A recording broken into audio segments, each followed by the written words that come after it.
ecstasy to the fullest extent of their satisfaction.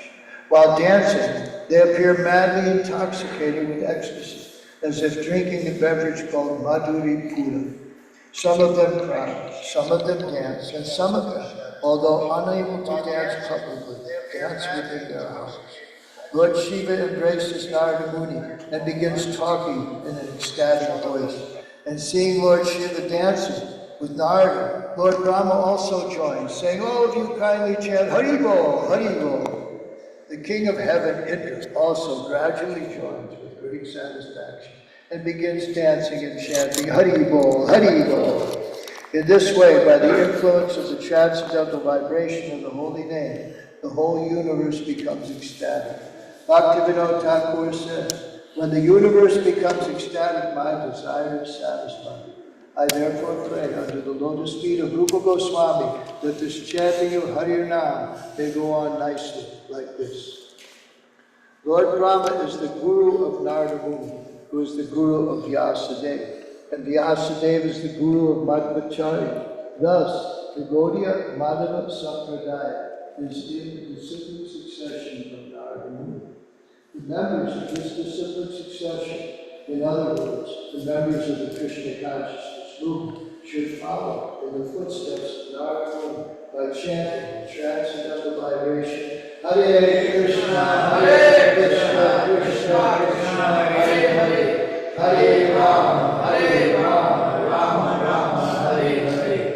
They should go everywhere and deliver the fallen souls by vibrating the Hare Krishna mantra and the instructions of Bhagavad Gita, Srimad Bhagavatam, and Chaitanya Charitamrita. That will please the Supreme Personality of Godhead. One can spiritually advance if one actually follows the instructions of Narada Muni. If one pleases Narada Muni, then the Supreme Personality of Godhead, Rishikesh, is also pleased. Yasya Prasada, Bhagavat Prasada. The immediate spiritual master is the representative of Narada Muni. There is no difference between the instructions of Narada Muni and those of the present spiritual master. Both Narada Muni and the present spiritual master speak the same teachings of Krishna, who says in Bhagavad Gita 18:65 and 66, Manmalam Bhavabhagavato Bhajyatimam Nasturu Mamivasya Satyam Te Pratijani Yosine Sarvadharmani Parityajya Mamekam Sharanam Praja Aham Tvam Sarva Papebhyo Mokshasya. Always think of me, become my devotee. Worship me and offer your homage unto me. Thus you will come to me without fail. I promise you this because you are my very dear friend. Abandon all varieties of religion and just surrender to me. I shall deliver you from all sinful action. Do not fear.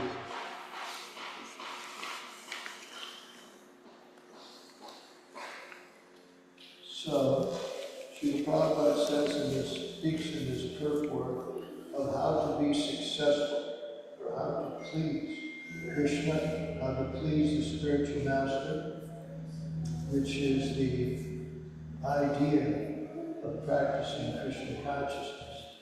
Because we want to have the mercy of Krishna.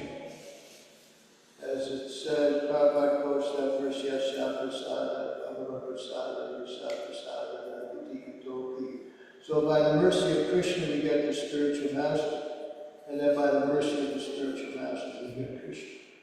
That's not something that's easily understood from a material point of view. But because Krishna is within our heart, then he sees our sincerity to understand who we are and to come to him and to want to serve him. Because it's natural for the soul. We're all eternal servants of Krishna by nature. But, as Prabhupada says, since time immemorial, we've been in this material world. So we've come to this false sense of identity of being this material body. So in order to help us, remove us from that false sense of identity, Krishna has given us, he's appeared as his holy name, Kali, Kale, Navadvip Dham, right? So Krishna has appeared, he's incarnated in this material world as his holy name. And by chanting that holy name, we will progress towards Krishna.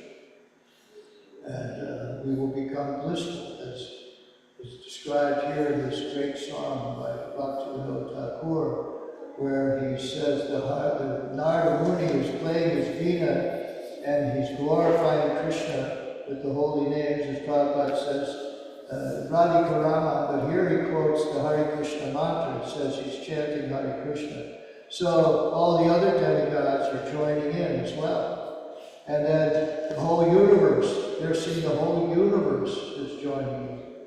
And so this is the pleasure of Bhaktivinoda Thakur. It's funny that Prabhupada says in the purport, he describes himself that the present representative and the present spiritual master, he's talking about himself in this purport. He's saying that it's not different. He's not giving any different thing than Narada Muni is giving. Narada Muni is giving the chanting of the Hare Krishna mantra. And so Prabhupada's not giving us anything different. He's giving us the chanting of the Hare Krishna mantra. He says that this is what started the whole movement, was his chanting of Hare Krishna. Prabhupada was very frustrated in the beginning. He came over on a boat with no money. He had a heart attack on a boat, heart attacks. It was very, very rough ride. It was small, not a big ocean liner. I don't know if you've ever been on an ocean liner. Maybe you went on some of those tours they have with those big, those things are like sitting in your living room. But Prabhupada went on a very small freighter. And so the Atlantic is known for being a very rough ocean. So it was a very rough ride for days and days. And so very uncomfortable. But Prabhupada came because he ordered his spiritual master. And when he arrived, he knew no one. He really didn't have anything, a little truck full of books and a few dollars. And he stayed at a man's house who he didn't know, and the man never expected for Prabhupada to come. The Agrawals, they never expected. He was married to a Western lady, Sally, and she was a very nice lady, and Prabhupada had an all right time there, but he wasn't getting his mission done. So he said, well, I got to go to New York. That's the big city. That's where it's all happening. And so he went there to New York.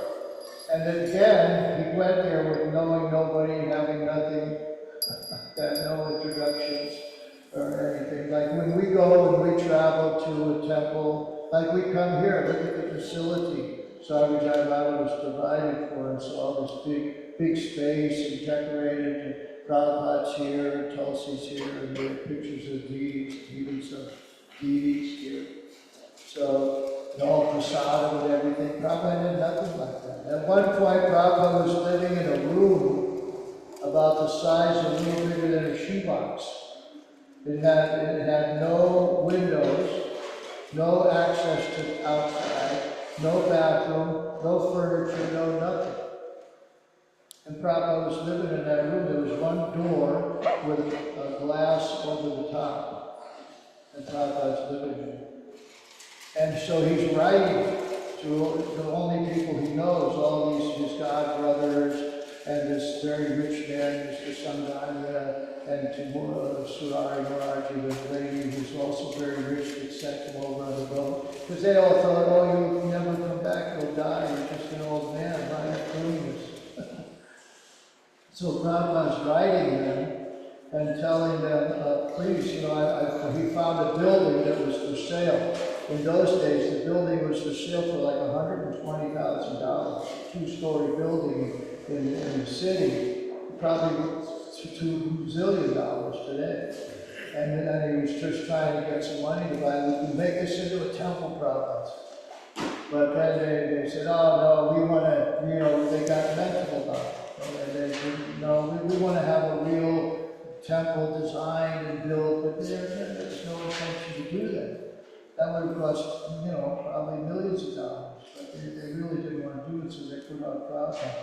So he was at such a point that he would go to the docks and he would talk to the dock master and say, you know, when's another boat going to go back to India? Maybe I'll go back to India, this is not working. But then Prabhupada finally decided, well, I'll just go to the park.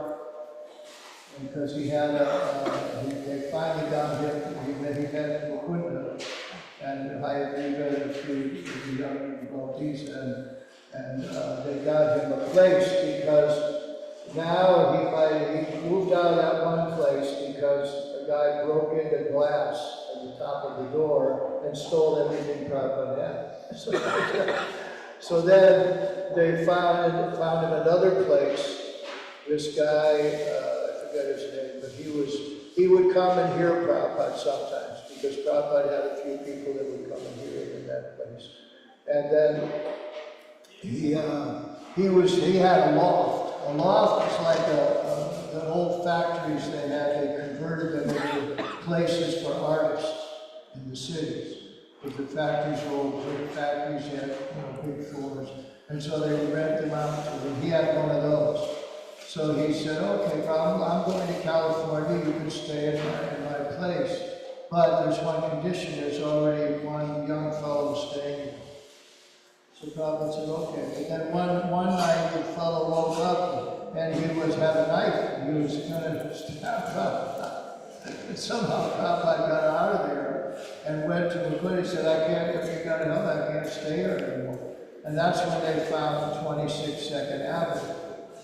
And so now Prabhupada, but then, Prabhupada had a few people coming to hear. He had a little note in the corner of the window saying, Bhagavad Gita class at such and such day at such and such a time. And that's when Satguru was walking to work one day and he noticed this little paper in the corner and he thought, I'm going to go there. So he went there and started coming. And gradually, then Prabhupada said, okay, we're going out to chant in the park. And Prabhupada always thought that this is what really started our movement. Then I sat down and I chanted Hare Krishna. Prabhupada would sit down in that park and chant Hare Krishna mantra for like 3 hours. In my opinion, it takes at least 45 minutes or an hour to really settle into chanting. So Prabhupada, after 3 hours. And then so people gradually came from that. And that's how it all started. And that's how it's spreading by chanting the Hare Krishna mantra. We can't forget or neglect this chanting of the Hare Krishna mantra. And not just japa. Japa is great chanting, but kirtan also. Listen, see this kirtan that Narada Muni organized, where Lord Brahma is, hey, everybody chant Hare Bola. And there, Lord Brahma and Lord Shiva are hugging each other and dancing. Lord Chaitanya had the tigers dancing and hugging with the deers. That's not normal, right? Tigers like to eat deers. They get hungry and they chase down a deer or some kind of animal and then eat it. But now Lord Chaitanya walked through the Jharikanda forest and the tiger was laying there and he touched him with his foot. He said, get up, chant Hare Krishna. And the tiger immediately jumped up and started to chant Hare Krishna. And the elephants started to chant Hare Krishna. And the deer and all the living entities in the forest were chanting Hare Krishna. His servant that was with him was hiding behind a tree and said, oh, now we're doomed. He thought, oh, now he's touched the tiger, and the tiger woke up. But no, he chanted Hare Krishna. And then Prabhupada describes how the tiger and the deer were kissing. They were touching lips, just like a kiss, and dancing and chanting Hare Krishna. So if we do it, then we get there. We get to that place where it becomes enjoyable. And just as Prabhupada says, the proof of the pudding is in the eating. Or the honey jar, right? If you want to know what the honey's like, you got to stick your finger in there and put it in your mouth and get a taste. So the holy name is like that, honey, like that sweetness. It's the sweet of all sweet things. Madhuram Madhuram Yogi. It's the sweetest, it's the most auspicious of all auspicious things. It's the pure of all pure things. The holy name alone is everything. So when we do it, when we chant the holy name, then we experience them. We can experience them, but we have to do it. And it's really more relishable in the association of devotees. When we chant together, that's when it becomes more relishable. And not only that, we begin, that's real association with devotees, when we're chanting together. And then we begin to be able to create that vibration in a very harmonious way, because we get used to everybody, and everybody gets to know the kirtan, and then we can really fit in. We can fit in with the group if we just get in and do it. So this is Krishna consciousness, and if we do this, then as Prabhupada says in his purport, we will be pleasing Rishikesh, the master of all senses, the Supreme Personality of God, because we'll be pleasing the spiritual master. And when the spiritual master is pleased, then we know that Krishna is pleased. Hare Krishna. Anybody have anything to add or subtract or a question?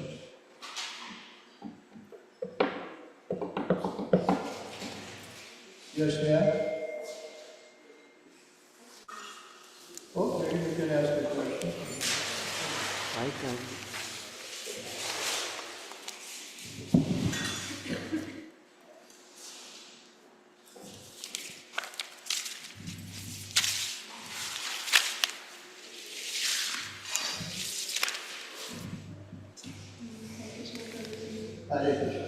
Thank you for the bhajan and class and this emphasis on Srila Prabhupada, His mercy bringing everything here to the West. I'm curious because ultimately it's the highest goal to reach what Srila Prabhupada's mood, where he left the comfort of Vrindavan, where he could go deeper in his own spiritual practice for others who came to the US. So I guess I'm asking for myself, like, I personally don't really always think to go, like if I'm going to the park, I would go to chant japa, not necessarily to sing Hare Krishna for other people. I have two questions. So is it necessary for everyone to have that mood, or is it okay for some people to have more of like, just be like not anything like, oh, bhajan kind of mood, or should we all aspire to I really had to just be thinking of others and Well, if we just aspire to please the spiritual master, then that will be, that's the way for spiritual. If you please your spiritual master, then you will aspire. In other words, you have to go up the ladder and find out what's on the top. So the top thing is pleasing the spiritual master. So then how to do that? And Prabhupada was asked is that by many book distributors, because book distributors thought, oh, Prabhupada wants his book, this is the best service. And so they would ask Prabhupada to try to get Prabhupada to say, oh, book distribution, that's how you please me. But Prabhupada would always say, you chant Hare Krishna.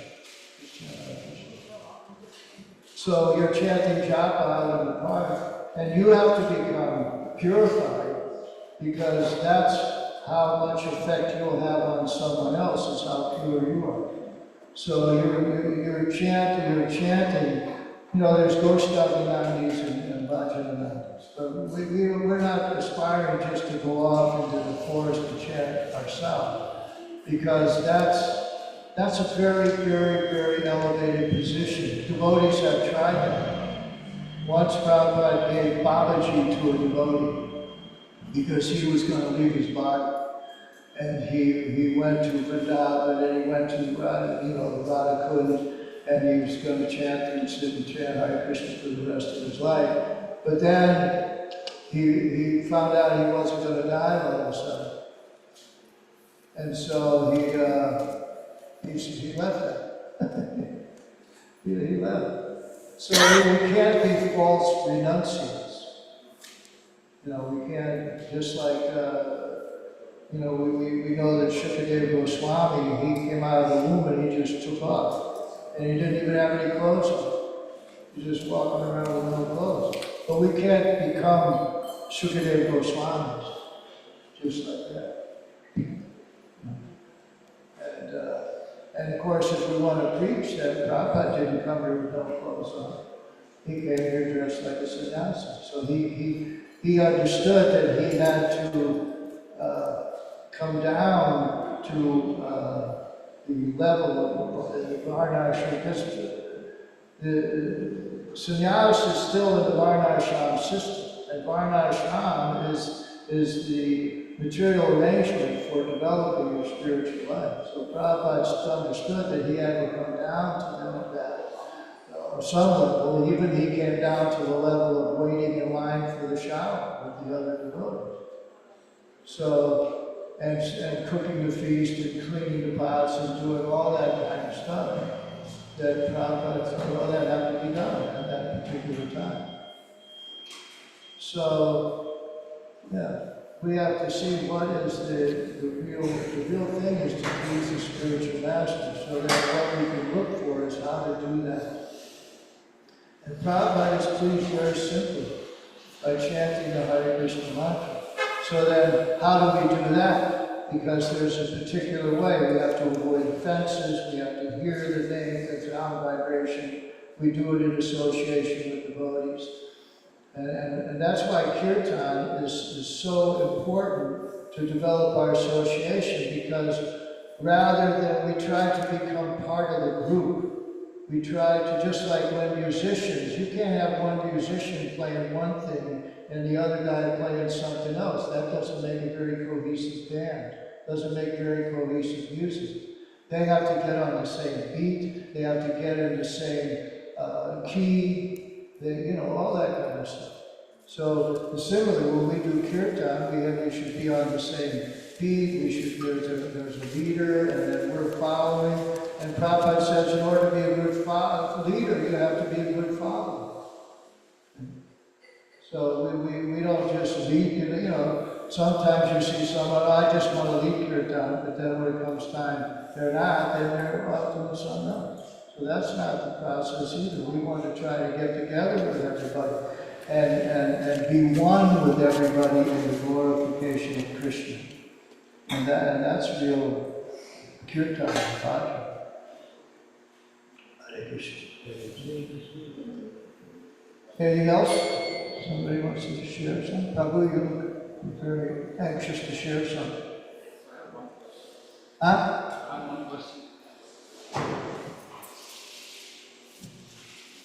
In this particular verse, Hare Krishna, in this particular verse you mentioned about praising Guru Maharaj, right? So can you little bit elaborate how we can praise Guru Maharaj? You mentioned about chanting the Hare Krishna mantra. Yeah. Yeah, and what else? And What how else? we can do to praise the Well, there's certainly other things that you can do, but that's on the top of the list. So if we start there, then Krishna will reveal, as he says in here, that he will reveal everything else we need to do. I mean, you can distribute Prabhupada's books, you can clean the temple, you know, it's all there in the Guru Vastika, basically speaking.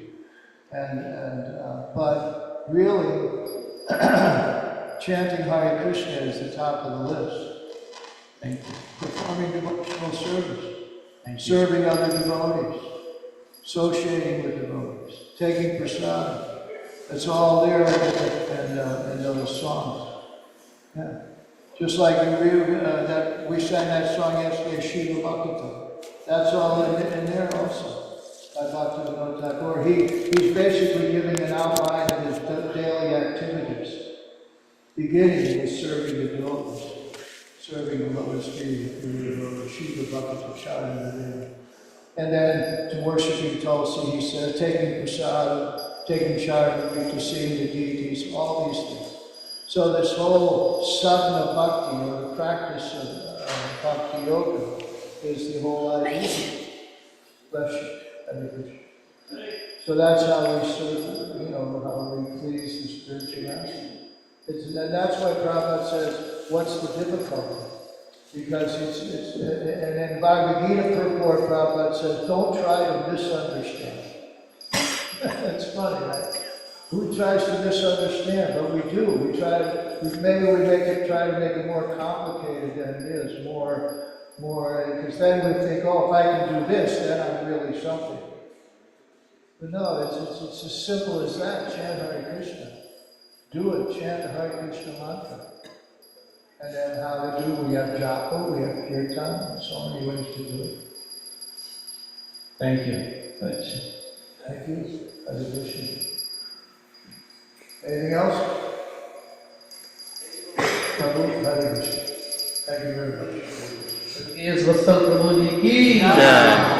We'll request Prabhuji if you can allow us to have Kirtan with you at 4:30 p.m. in this temple hall. Okay, so we'll invite all of you, take advantage of Prabhu's association with wonderful Kirtan here. We'll have all of you here. Please make sure you're here by 4:30 p.m. We have Kirtan from 4:30 to 6:30. Before we have fireworks at 7. Fireworks at 7. And then we have Prasadam, dinner Prasadam back in the camp at 8. Hare Krishna. So our breakfast will be served here in the back. We are ready. After that, we will start the farm tour. This time extended tour. It's going to be hay rides again. So please be ready. We should start before 10 so we can come back on the Friday.